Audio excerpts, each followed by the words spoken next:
안녕하십니까? 알파세대의 미래와 교육 제41편에서는 디지털 시대의 수리 능력이란 주제를 다뤄보겠습니다. 숫자의 가치, 수리 능력의 의미와 중요성, 그리고 수리 능력을 키우는 방법 순으로 살펴보겠습니다. 우리 하루 생활은 숫자와 뗄 수가 없습니다. 아침에 일어나면 제일 먼저 지금 몇 시인지 궁금합니다. 시계를 보고 어떻게 준비하고 등교하거나 출근할지 결정합니다. 집에서 출발하면 학교나 회사에 늦지 않도록 계속 시계를 보게 됩니다. 학교에서 수업을 할 때는 45분 또는 50분 수업하고 10분 휴식하게 됩니다.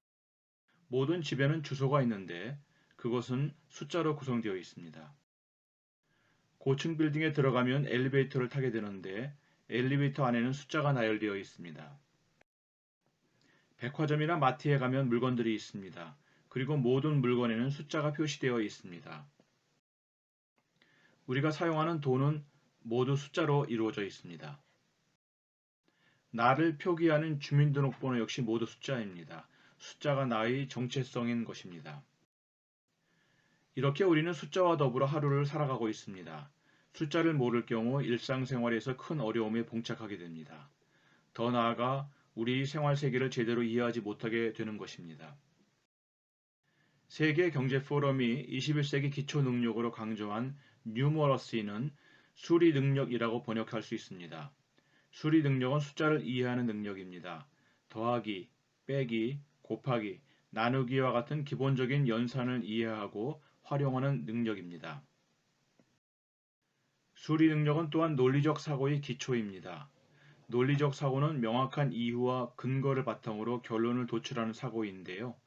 여기서 숫자를 활용하여 설명할 경우 누구나 동의할 수 있는 설명이 가능해집니다. 숫자는 또한 자연세계를 이해하는 데 있어 필수적인 것입니다.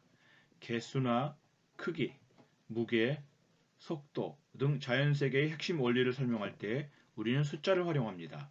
따라서 수리 능력은 자연과학, 예를 들어서 의학이나 과학이나 공학 등을 공부하려면 필수적인 기초 능력이 됩니다.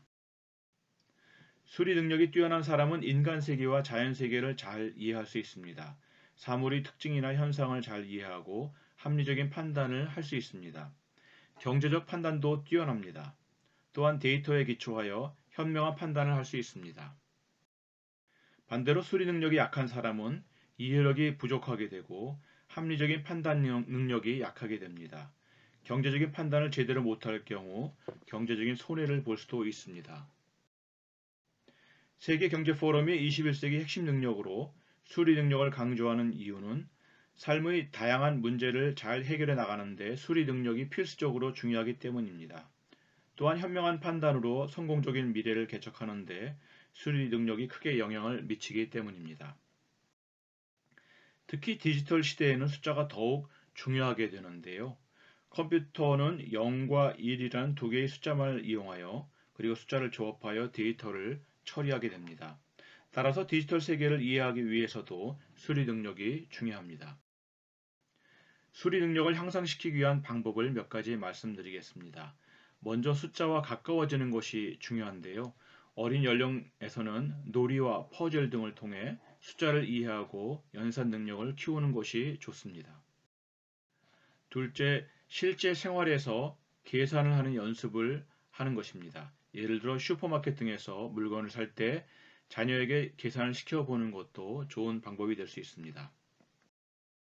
미국에서는 비즈니스 교육 차원에서 직접 투자 또는 가상 투자를 하도록 권유하기도 합니다.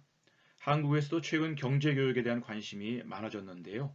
사고, 팔고, 할인하는 등의 행위를 실제 해보도록 하는 것입니다. 또한 평소 언론에서 보도하는 자료, 예를 들어서 수치나 표, 그래프, 통계 데이터 등을 읽고 의미를 이해하는 연습을 하는 것도 수리 능력 향상에 도움이 됩니다. 다음 방송에서는 과학, 문해력에 대해 알아보도록 하겠습니다. 시청해 주셔서 감사합니다.